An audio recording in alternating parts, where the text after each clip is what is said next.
sending shockwaves across the world. Hezbollah just confirming that Israel's strike on Hezbollah headquarters in Lebanon killed the militant group's leader, Hassan Nasrallah. We no longer care what the people think, what the Western world thinks, and how they judge us, and how they label us. We're going to fight back stronger than ever before.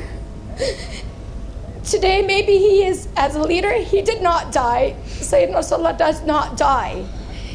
He is still alive. He is an immortal. He is an immortal in what he was and what he continues to be and live inside each one of us. If they believe that they killed one Hassan Nasrallah, they just created hundreds of thousands of Hassan Nasrallah. Iran sees the network of armed groups it has formed across the Middle East as the axis of resistance. This was the statement of Iran's supreme leader, read out on television after Hassan Nasrallah was killed. The fate of this region will be decided by the resistance forces with Hezbollah at their head. Don't let Nasrallah drag Lebanon into the abyss. We're not at war with you. We're at war with Hezbollah, which has hijacked your country and threatens to destroy ours. This video shows fire and smoke rising up into the sky before dawn today. People abandoned their homes in the southern suburbs of Beirut. Now, these strikes were the most powerful by Israel during nearly a year of war with Hezbollah. The latest escalation has sharply increased fears of an all-out war in the Middle East.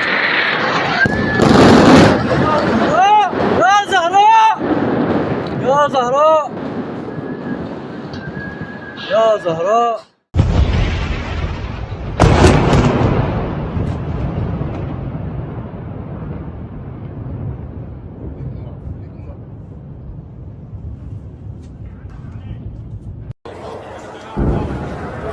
يا ويلي هربوا روحوا ايوه. Now, Iran's Supreme Leader Ayatollah Khamenei has called for a strong response and also called on Muslims to stand by the people of Lebanon and Hezbollah. Hassan Nasrallah reached the peak of his popularity after the war with Israel in 2006. He was seen as a hero, not just in Lebanon, but beyond. Standing up to Israel is what defined him and his Iranian-backed group for years.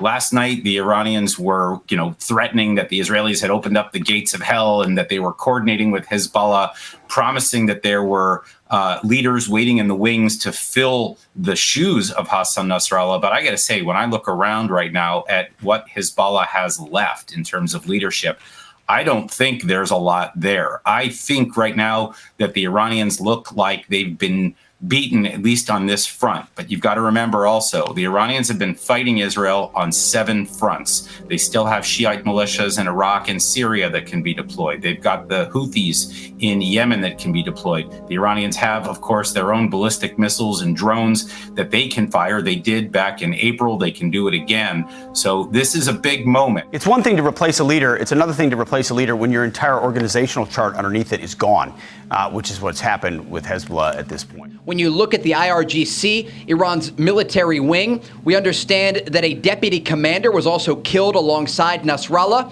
and this ups the ante for the entire region. As we wait to see what comes next, we can expect Israeli warnings to civilians already. We understand that gatherings have been limited in the central part of this country, and this is an indication that Israeli officials are concerned about the possibility of retaliation following the strike that killed the leader of Hezbollah, Hassan Nasrallah. The axis comprises of Hamas and the Islamic Jihad.